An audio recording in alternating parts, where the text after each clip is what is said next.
Alhamdulillah wassalatu wassalamu ala rasulillah wa ala alihi wa sahbihi wa mawalah wa la hawla wa la quwata illa billahi wa ba'du.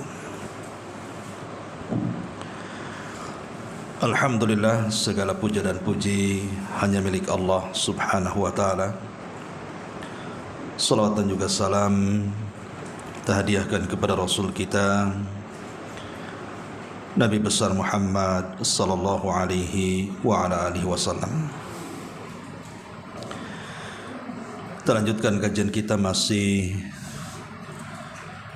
membahas Siratul Mustafa, sirah orang pilihan manusia terbaik dunia, Rasul kita Nabi besar Muhammad sallallahu alaihi wasallam, dan kita masuk pada halaman ke-61,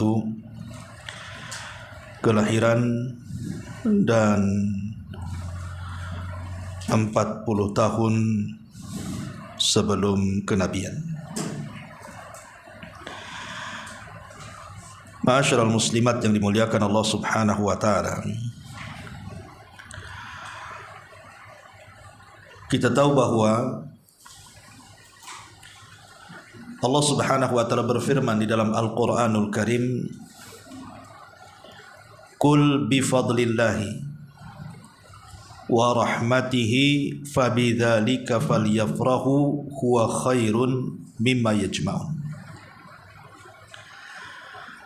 Katakanlah ya Muhammad, bifadlillahi wa rahmatihi,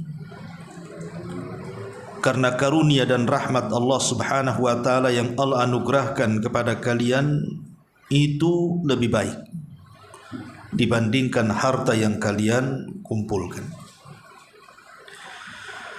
Lah di antara nikmat yang paling besar dan karunia yang paling besar yang Allah anugerahkan kepada kita adalah dengan lahirnya seorang nabi yang akan menuntun kita, dunia kita dan akhirat kita.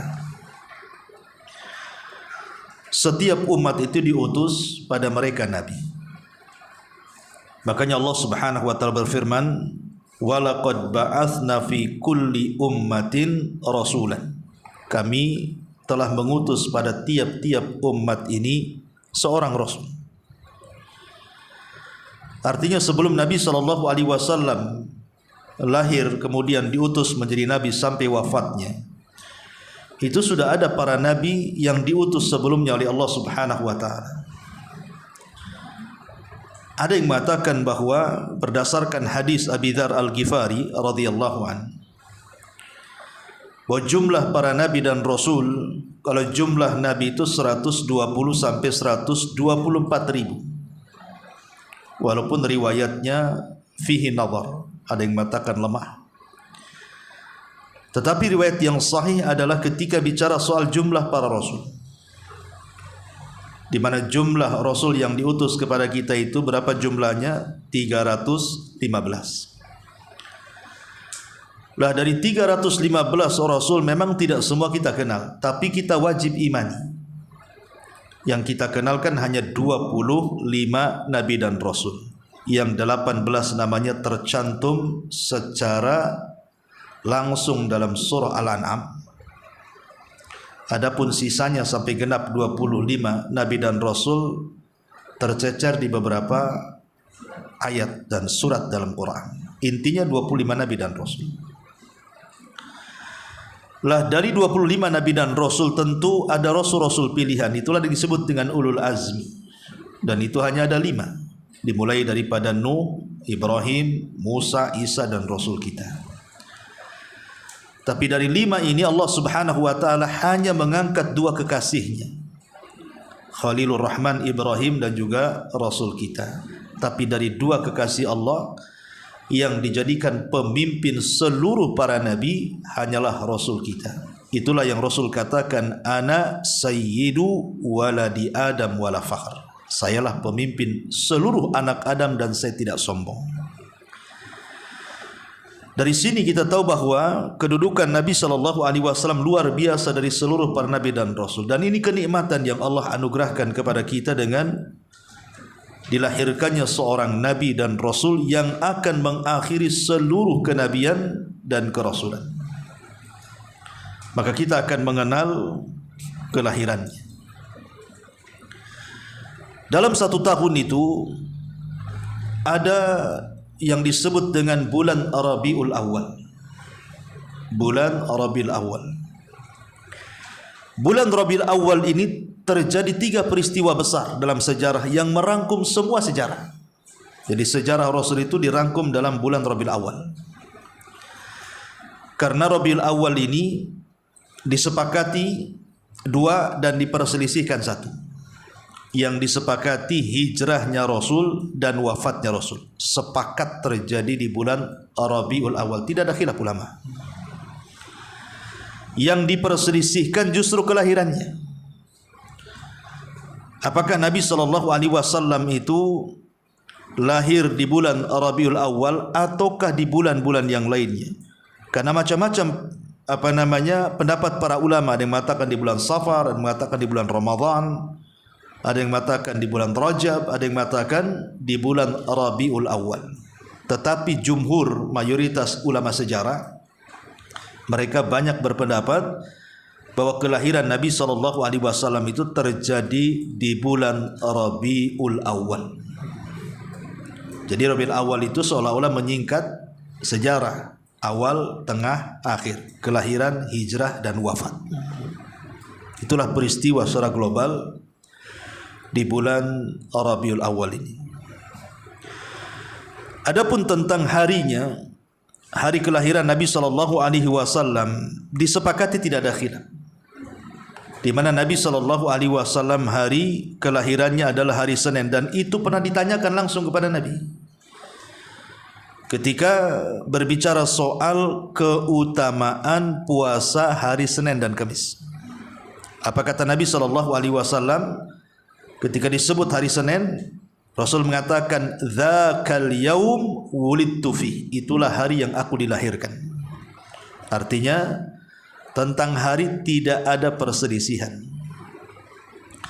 Adapun tentang tahun, karena memang tahun di zaman itu belum terbentuk sebuah almanak ataupun penanggalan Islam. Penanggalan Islam ini baru terbentuk di zaman Umar.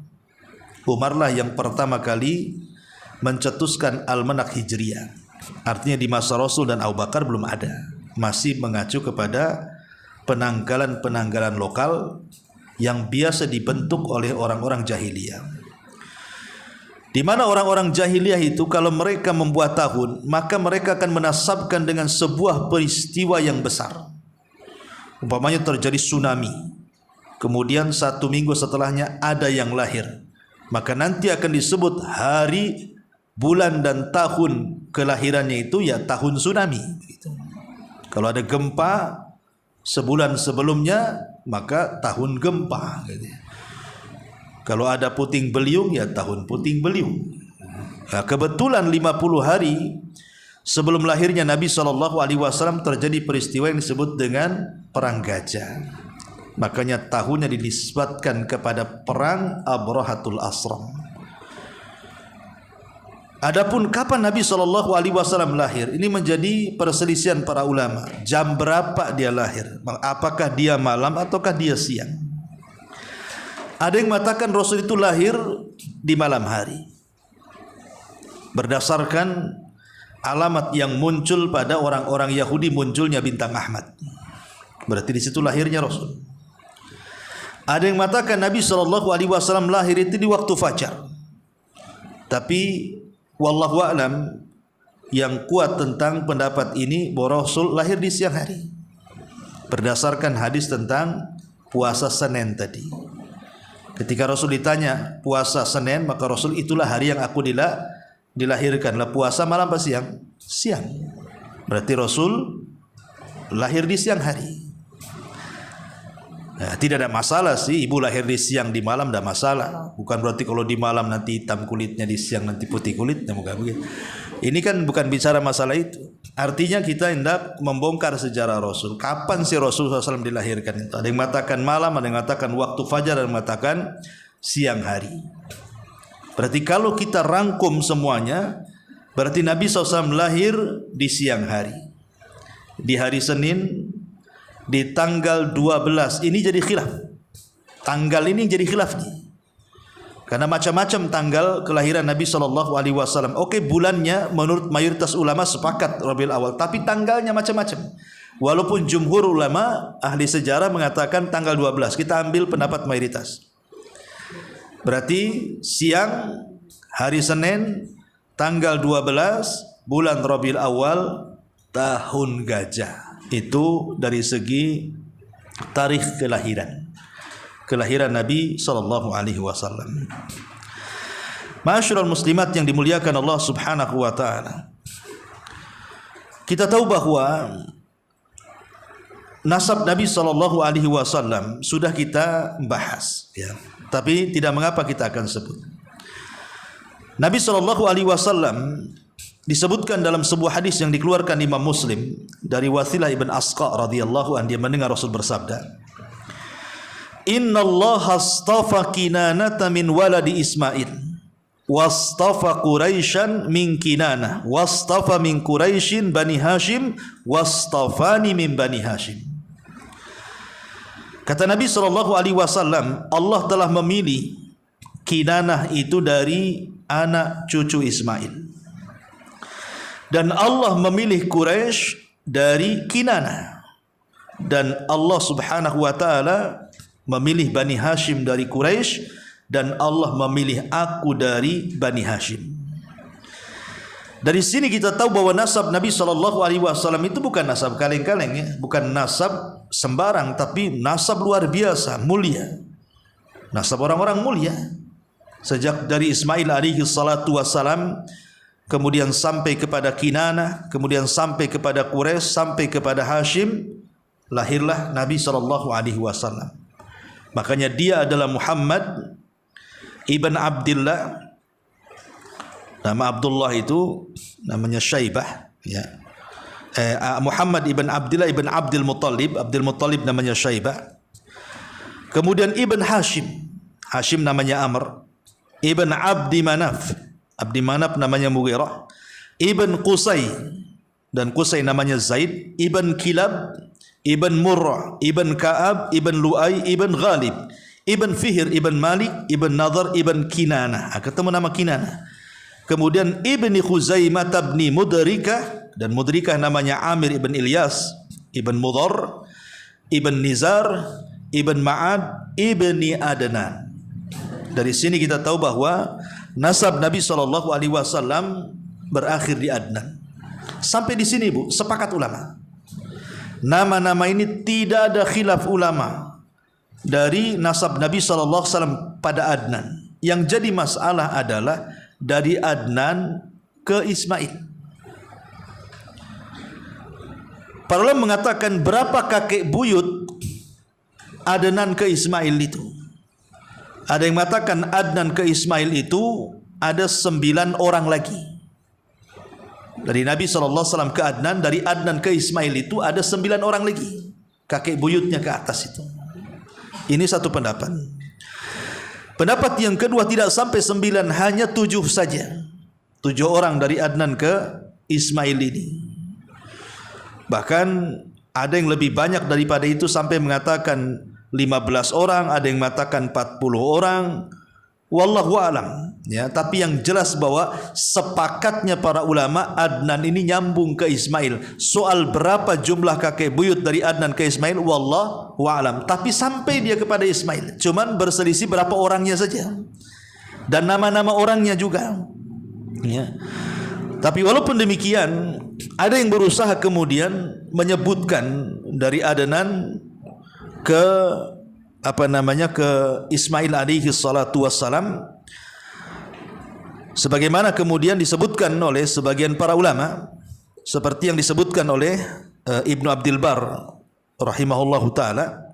Dia mengatakan walladzi alaihi a'immatu hadzal sya'ni, menurut pendapat yang kuat menurut ulama di bidangnya, bahwa Adnan ke Ismail ini adalah Adnan ibnu Udad, ibnu Muqawwim, ibnu Nahur, ibnu Tirah, ibnu Ya'rub, ibni Yashub, ibni Nabit, ibni Ismail, ibni Ibrahim. Ini menurut pendapat Ibnu Abdul Bar. Dari Adnan ke Ismail itu Adnan ibn Udad, ibn Muqawwim, ibni Nahur, ibn Tirah, ibn Ya'rub, ibn Yashub, ibn Nabit, ibn Ismail, ibn Ibrahim Khalilur Rahman. Lah baru dari Ibrahim ke Nuh alaihi salatu wassalam, Ibrahim ibn Azar, Azar namanya tarikh, ibn Nahur, ibni Saruh, ibni Ra'u, ibni Falikh, ibni Aibar, ibni Salih, ibni Arfakhshad, ibni Syam, ibni Nuh. Ini sampai ke Nuh. Ada Nuh sampai ke Adam, Nuh, ibni Lamik, ibni Mutasakhlih, ibni Khanuh, ibni Yarid, ibni Mihlail, ibni Qainan, ibni Yanish, ibni Syith, ibni Adam, Abul Bashar al-Awwal.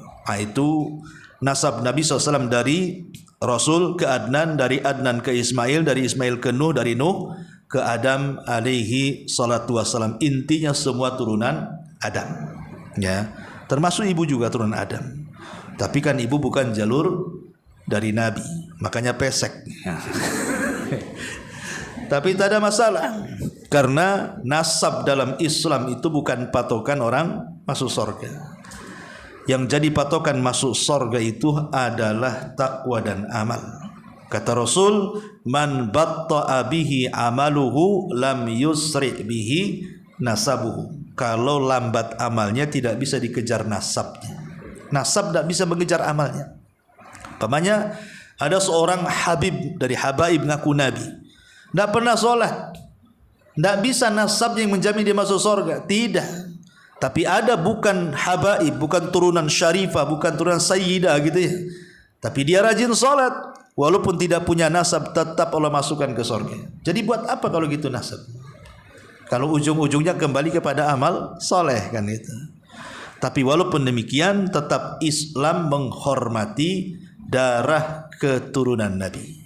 Kita hormati sebagai ibadah. Jadi kita hormati mereka itu kan ada wasiat Nabi. Udzakirukumullahu fi ahli baiti. Aku ingatkan kalian jaga keluargaku. Hanya sebatas menghormati mereka, tapi jangan hulu, jangan ekstrim, jangan menyembah mereka, jangan ruku sujud di hadapan mereka. Karena saya lihat di YouTube itu aneh. Dia ngaku, baru ngaku keturunan Nabi, ngaku kan itu. Ya sudah, kita percaya aja karena dia seorang Muslim. Soal dusta, soal tidak kan urusan dia dengan Allah kan. Ya cukup kita hargai. Tapi kalau umpamanya dia gila hormat, ya Allah ya Rabb, sampai kemudian sujud di kaki dia, siapa anda ini? Ya, sahabat saja tidak ada yang sujud kepada Nabi SAW. Ya. Taib. Jadi itu secara nasab yang disebutkan. Kemudian pembahasan yang ketiga tentang irhasat, tentang keanehan-keanehan yang terjadi saat kelahiran. Ma'asyiral muslimat yang dimuliakan Allah Subhanahu wa taala, terlampau banyak riwayat-riwayat lemah yang tidak berdasar soal keanehan yang terjadi di zaman Nabi sallallahu alaihi wasallam. Disebutkan oleh para ulama, salah satunya disebutkan oleh Abu Nuaim dalam kitabnya Dalailun Nubuwah. Dikatakan hadhil alamat lam tathbut bi tariqin sahihin lakinnaha masyhuratun. Peristiwa-peristiwa ini tidak ada riwayat yang sahih. Masalahnya masyhur, dicatat dalam kitab sejarah. Jadi tidak semua yang dicatat dalam sejarah itu sahih. Banyak, makanya perlunya kemudian menyandingkan sejarah itu dengan ilmu hadis. Ya. Supaya jangan bercerita hanya sebatas kemudian memegang kitab sejarah tetapi kita tidak tahu riwayatnya. Seperti contohnya umpamanya ketika Nabi SAW lahir, irtajja iwanu Kisra, tiba-tiba kemudian istana Raja Persia itu sampai bergetar. Kemudian yang kedua, saqatat arba asyrata syurfatan min iwanil Kisra, bukan hanya istananya yang bergegar itu sampai 14 tiang balkon kerajaan itu sampai roboh. Tidak sampai di situ, khamadatin nar allati kana ya'buduhal majusis. Tiba-tiba api yang beratus-ratus tahun tidak pernah padam, saat lahirnya Rasul padam pula api itu. Katanya kalau padam, padamlah Tuhannya. Itu Tuhannya. Kemudian yang keempat, ghasat buhairatu sawah. Ada yang mengatakan bahwa tiba-tiba kemudian buhairah, ada satu danau namanya Danau Sawah itu kering, ya, gara-gara kelahiran Nabi SAW. Dan ada yang mengatakan bahwa ketika itu para dukun tiba-tiba hilang ilmu mereka. Jadi disebutkan habrul kahanati wantizau ilmim. Tiba-tiba dukun itu hilang mantranya, tidak tahu, hilang semuanya. Nah ini kan, tetapi sekali lagi riwayat-riwayat seperti ini tidak benar. Memang ada beberapa riwayat berdasarkan perkataan Abdullah bin Abbas radhiyallahu anhuma, tapi sekali lagi ulama mengatakan sanadnya wahin, lemah. Contoh umpamanya, ketika lahirnya Nabi SAW, tiba-tiba kemudian jin-jin yang biasa nangit ke langit itu, mereka tidak bisa lagi ke langit. Karena kemudian Allah fungsikan meteor melempar jin-jin yang naik ke langit itu. Sehingga kemudian iblis ini heran, ada apa ini? Kenapa anak buahku tidak bisa menembus langit dan mencuri dengar lagi? Akhirnya kemudian sampailah ke telinga iblis bahwa karena ada kelahiran seorang nabi. Kata iblis, cari dia dimanapun dia berada, di mana letaknya, macam mana kabarnya. Maka diutuslah para tentara-tentara iblis itu. Akhirnya ketemu. Kemudian dihabarkan kepada iblis bahwa ada orang yang lahir, calon seorang nabi, dan dikawal malaikat Jibril. Dari situ iblis mengatakan, wah kalau urusan dengan Jibril repot nih katanya. Dia nggak bisa lagi kan mengganggu nabi. Akhirnya iblis pun berjanji, kalau begitu kita hanya bisa memberikan was-was kepada pengikutnya nanti. Kita sebar syubhat dan syahwat di hadapan mereka. Ada riwayat seperti itu, tapi riwayat ini tidak benar. Ya, sebagaimana mengatakan wahin, dikatakan riwayatnya hadzal khabaru khabarun wahin. Khabar ini khabar yang wahin, yang lemah sekali, sebagaimana disebutkan dalam Bidayah wa Nihayah oleh Ibnu Katsir rahimahullahu taala. Ya. Tetapi bukan tidak semua kemudian riwayatnya lemah, tidak. Ada yang sahih juga. Di antaranya adalah yang sahih saat kelahiran Nabi SAW adalah an-nur alladzi adha'at minhu qusurus Syam, cahaya yang memancar dari diri Aminah sampai kemudian menerangi istana-istana yang ada di Syam. Dan itu diceritakan Nabi SAW sendiri ketika beliau sudah diangkat jadi Nabi dan Rasul, sebagaimana riwayat Hakim dengan sanad yang sahih. Kata Nabi SAW mengatakan, inni indallah fi awalil kitab la khatamun nabiyyin wa anna adama lamun jadilun fi tinatihi wasanu nunabbiukum bita'wili dzalik. Kemudian Rasul mengatakan, da'watu abi Ibrahim wa bisyaratu Isa bin Maryam qaumahu wa ru'ya ummil lati ra'at annahu kharaja minha nurun adha'at lahu qusur Syam. Jadi kata Nabi SAW, sebenarnya kenabianku ini, kerasulanku ini, itu dari dua jalur. Pertama dari dakwahnya Ibrahim, doanya Nabi Ibrahim. Jadi ketika Ibrahim meletakkan Siti Hajar dengan Ismail, kemudian pergi ke Palestina, apa kata Ibrahim? Allahumma ba'ats fihim rasulan. Ya Allah, utuslah kelak dari negeri ini seorang rasul. Nah, maksudnya itulah saya, kata Nabi. Doanya Nabi Ibrahim. Kemudian yang kedua, bisyaratu Isa, di mana Isa sudah memberikan bisyarah, kabar gembira dalam Injilnya bahwa akan lahir seorang laki-laki namanya Ahmad. Ismuhu Ahmad. Sayalah Ahmad, sayalah Muhammad, sayalah Mahi, sayalah Hashir, sayalah Akib, kata Rasul. Ya. Kemudian kata Nabi SAW, dia mengatakan, sesungguhnya ketika ibuku melahirkan diriku, dia melihat sesuatu keluar dari dirinya, cahaya yang kemudian cahaya itu melesat ke Syam dan menerangi istana-istana yang ada di Syam. Hadis ini sahih. Ya. Hadis ini sahih. Jadi ini juga di antara irhasat. Tiba-tiba keluar cahaya dari badan Aminah kemudian memancar di seluruh ufuk di daerah Syam saat kelahiran Nabi sallallahu alaihi wasallam.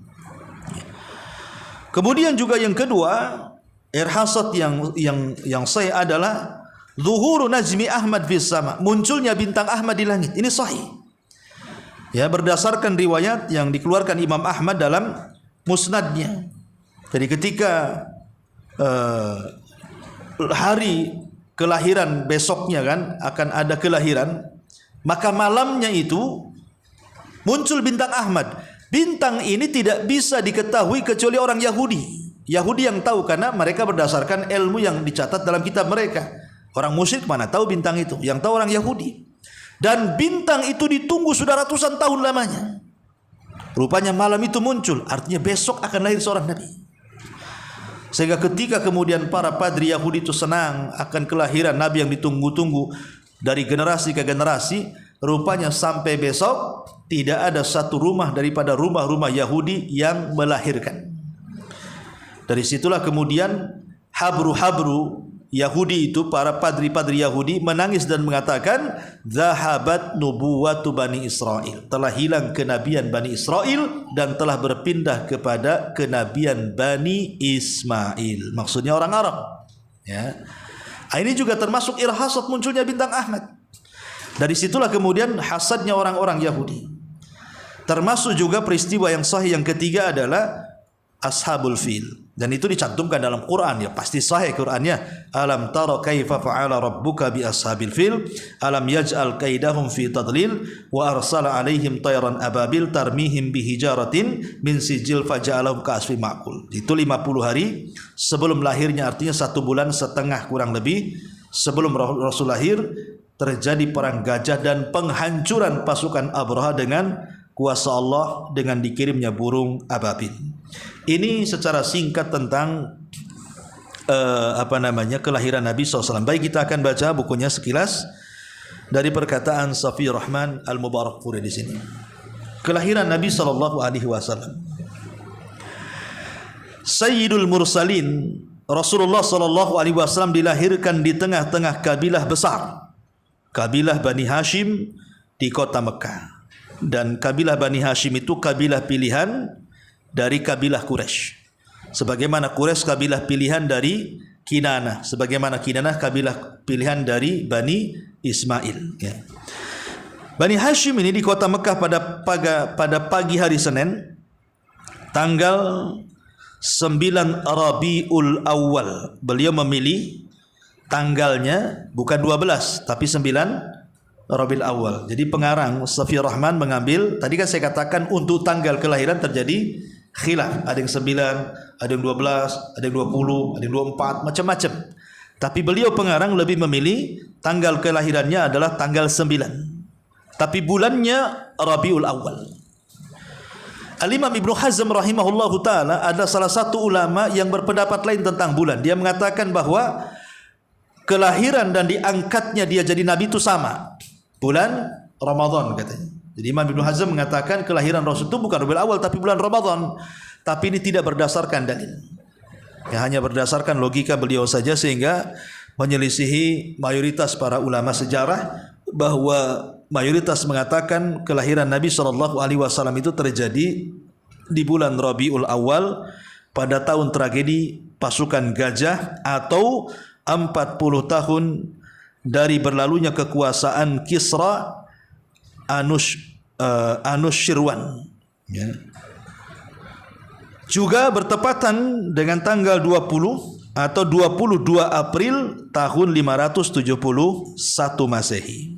Karena belum ada Hijriah ketika itu kan. Sesuai dengan analisa seorang ulama besar namanya Muhammad Sulaiman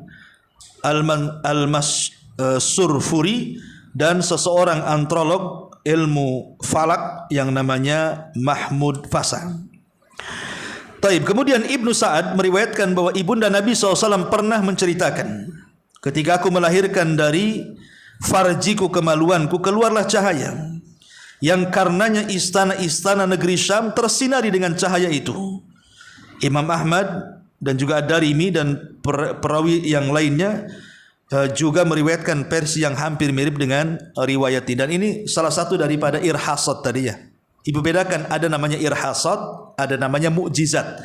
Kalau irhasat keanehan sebelum diangkat jadi nabi, tapi kalau mukjizat keanehan setelah diangkat jadi nabi.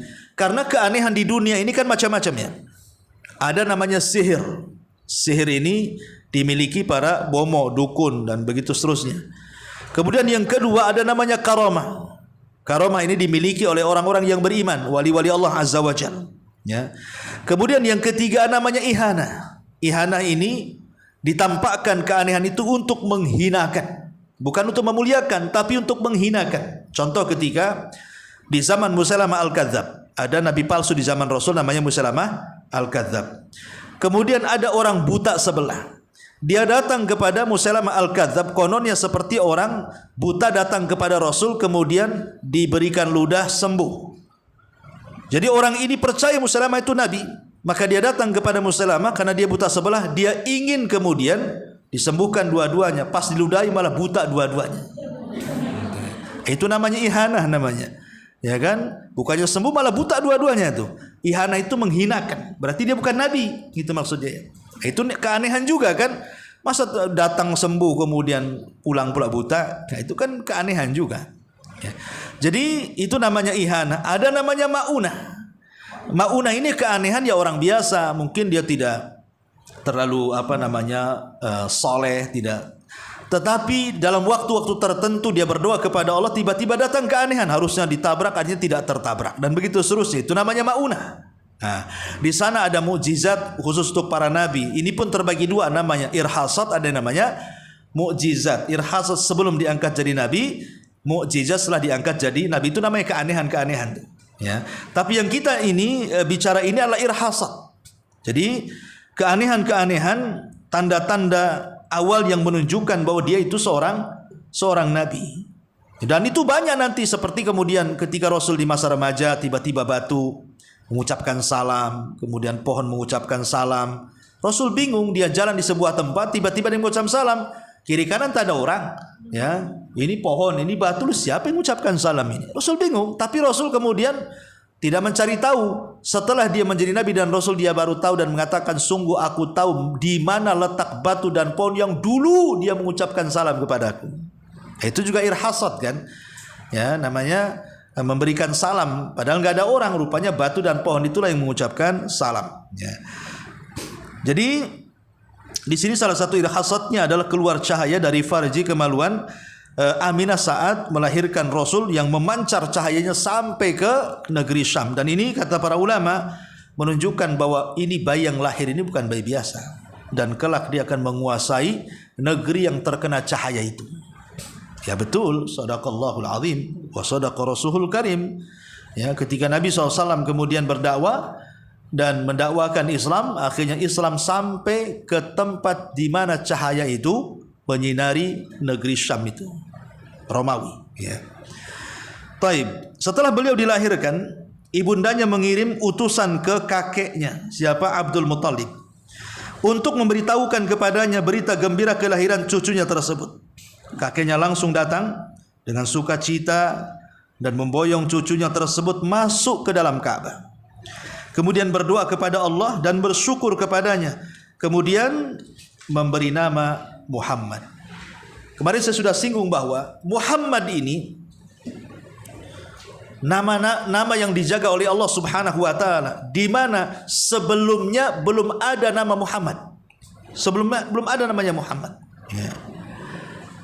Tetapi nama yang sama ada.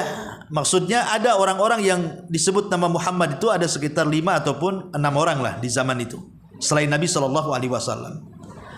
Tetapi orang-orang yang punya nama Muhammad tidak terlibat dalam kesyirikan. Anehnya, semua orang-orang Hanifiyah masih berpegang kepada agama Ibrahim. Adapun nama Ahmad belum ada sebelum dan sesudahnya. Di zaman itu tidak ada nama Ahmad. ataupun yang di masa Rasul lahir ataupun ketika Nabi SAW diangkat menjadi Nabi, tidak ada namanya Ahmad. Hanya Nabi SAW saja. Tapi kalau Muhammad masih adalah 1, 2, tapi tidak menyekutukan Allah yang punya nama Muhammad itu. Tentu ada alasannya kenapa kemudian kakek Nabi SAW Abdul Muttalib itu memberi nama cucunya Muhammad, karena Muhammad itu bahasa Arab dan Muhammad itu artinya kathratul hamdi. Kathratul hamdi itu artinya orang yang kelak akan banyak dipuji. Nah, kenapa kemudian di sini disebutkan padahal nama seperti tidak populer? Biasanya orang-orang Arab itu kalau kasih nama itu kan yang menakutkan gitu ya, yang menunjukkan keberanian. Contoh pamannya dinisbatkan ke singa, Abdul Asad. Ya, seperti Ali radhiyallahu an, itu kan namanya bukan Ali sebenarnya. Ali itu bukan Ali namanya, dia namanya Haidarah. Haidarah itu macan liar yang ada di hutan itu namanya Haidarah. Jadi ketika perang Khaybar, Ali itu kan sesumbar tuh, dan biasa ya dalam peperangan itu boleh orang sombong. Tapi di luar peperangan tidak boleh sombong. Karena kesombongan itu hanya untuk mengedonkan lawan saja. Enggak apa-apa sesumbar, membesar-besarkan dalam peperangan. Intinya kan musuh kalah gitu. Tapi di luar perang enggak boleh sombong. Makanya dalam syairnya Ali radhiyallahu mengatakan apa? Ana alladzi sammatni ummi Haidara. Hei, kalian tahu enggak siapa aku? Akulah orang yang diberi nama diriku oleh ibuku sebagai macan hutan liar katanya. Jadi dia namanya Haidar. Tapi kemudian setelah Abu Talib datang dan ngomong sama ketika Ali lahirkan, Abu Talib tidak tahu kalau ibunya ngasih nama macan liar lagi kan begitu. Maka Abu Talib mengatakan jangan. Akhirnya Abu Talib menggantikan Ali. Ya kan? Tapi kan nama-nama dulu itu kan nama-nama sangar-sangar kan untuk menunjukkan keberanian gitu ya. Makanya kemudian nama-nama Muhammad itu tidak populer, ataupun biasanya nama-nama mereka itu dinasabkan kepada berhala-berhala. Contoh Abu Hurairah. Abu Hurairah nama aslinya Abdul Syamsi. Ya, Abdullah, Abdul Uzza, macam-macam tuh nama-nama jahiliyah itu. Makanya disebutkan di sini padahal nama Muhammad itu tidak populer. Ya, ketika itu di kalangan bangsa Arab, dan pada hari ke-7 kelahiran Abdul Muttalib mengkhitan beliau sebagaimana tradisi yang berlaku di kalangan bangsa Arab. Jadi bangsa Arab itu sebelum lahirnya Rasul syariat khitan itu sudah ada, tapi itu budaya. Jadi khitan itu sudah kebiasaan orang Arab, bukan setelah Islam datang baru ada syariat khitan, tidak. Dari mana syariat khitan itu berlaku di bangsa Arab? Karena bangsa Arab itu masih terpengaruh dengan agama Ibrahim. Karena yang pertama dikhitan siapa? Nabi Ibrahim. Dengan apa? Dengan kampak kan gitu. Karena hadisnya kan seperti itu. Ikhtatana Ibrahim wa huwa ibnu samanin wa ikhtatana bil khadum. Dan riwayat Bukhari, Ibrahim dikhitan ketika usia 80 tahun dan dikhitan menggunakan kampak katanya. Nah, di situ kan belum ada laser, belum ada macam-macam, pakai kampak lah. Intinya bahwa makanya ketika kemudian Raja Romawi, Raja Herakli ini kan bermimpi. Dalam mimpinya datang pasukan yang menyerbu Romawi dan kalah Romawi. Rupanya pasukan itu orang-orang yang tidak dikhitan. Orang-orang yang dikhitan apa? Karena orang Romawi kan tidak dikhitan, orang-orang Nasrani tidak dikhitan, orang-orang Arab dikhitan. Jadi ketika kemudian ada rombongan Abi Sufyan ke Syam, ketangkap dan dihadapkan kepada Raja Herakli, apa kata pembesarnya? Wahai sang raja, apakah yang dimaksud mimpi kamu itu adalah orang-orang ini yang akan menumbangkan kekuasaanmu? Karena mereka dikhitan, sementara kita tidak dikhitan. Karena ada dua kemungkinan yang dikhitan itu. Pertama Yahudi, mereka dikhitan, ataupun orang Arab. Ya. Yang mana satu nih? Nah, kata pembesar di hadapan Herakli ini. Karena budaya khitan itu ada di Yahudi sama di Arab saja, yang kemudian menjadi syariat dalam Islam. Jadi Nabi SAW ya dikhitan. Baik dan syariat khitan itu kan berbeda. Kalau untuk laki-laki memang wajib, tapi kalau perempuan sunnah ya, untuk menambah keindahan, kecantikan dan begitu seterusnya. Itu manfaat khitan bagi wanita. Kemudian wanita pertama yang menyusui beliau adalah ibundanya. Kemudian yang kedua Suwaibah. Suwaibah ini adalah budak daripada Abu Lahab. Jadi Abu Lahab punya budak namanya Thuwaibah, kebetulan punya anak kecil. Saat lahirnya Rasul, dia juga ikut menyusui Rasul. Ada riwayat tetapi tidak benar. Jadi ketika kemudian Abbas ibn Abdul Muttalib ini bertanya soal Abu Lahab, kan Abu Lahab ini sudah memerdekakan Thuwaibah karena air susunya mau diminum Nabi. Dimerdekakanlah Thuwaibah supaya dia tidak terikat dengan dia dan bisa mengasuh Nabi. Artinya punya jasa kepada Nabi SAW. Abu Lahab itu kan. Ketika kemudian dia meninggal, tentu dia masuk neraka. Tetapi kemudian Abbas mengatakan, adakah keringanan untuk Abu Lahab? Bukankah dia sudah berjasa memerdekakan Thuwaibah sehingga budaknya menyusui Nabi SAW? Kata Nabi SAW, ya. Tapi sekali lagi riwayat ini tidak berdasar. Riwayat ini lemah, ya, tidak bisa dijadikan hujah. Abu Lahab tidak dapat keringanan. Kenapa? Berdasarkan nas Al-Quran, tabbat yada abi lahabi wa tab, sayasla narong dat talahab.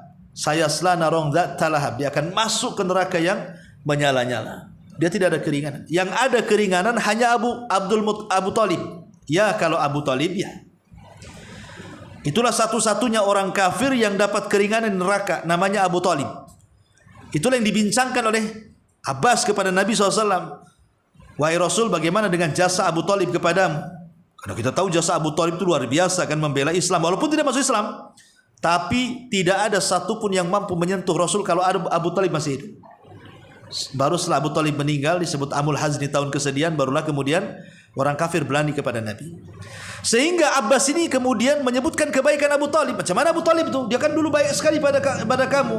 Kata Rasul, ya, harusnya Abu Talib itu tergulung dengan ombak neraka, kemudian ku selamatkan dan ku letakkan di neraka. Nerakanya sampai di tumitnya saja, tapi cukup meledakkan kepalanya mendidih. Ya. Itulah yang kemudian menjadi syafaat khusus bagi Rasul.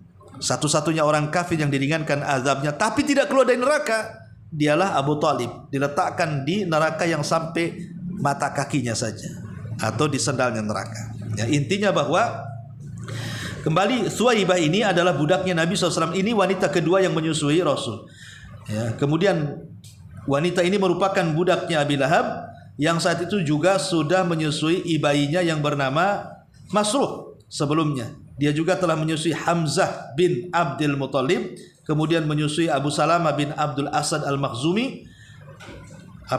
Setelah menyusui Nabi SAW, baru ibu susu yang ketiga adalah Halimah Sa'diyah yang akan diceritakan. Berarti yang berjasa menyusui Rasul 3 wanita mulia. Pertama pertama Aminah ibundanya, yang kedua Thuwaibah budaknya Abi Lahab, dan yang ketiga Halimah As-Sa'diyah.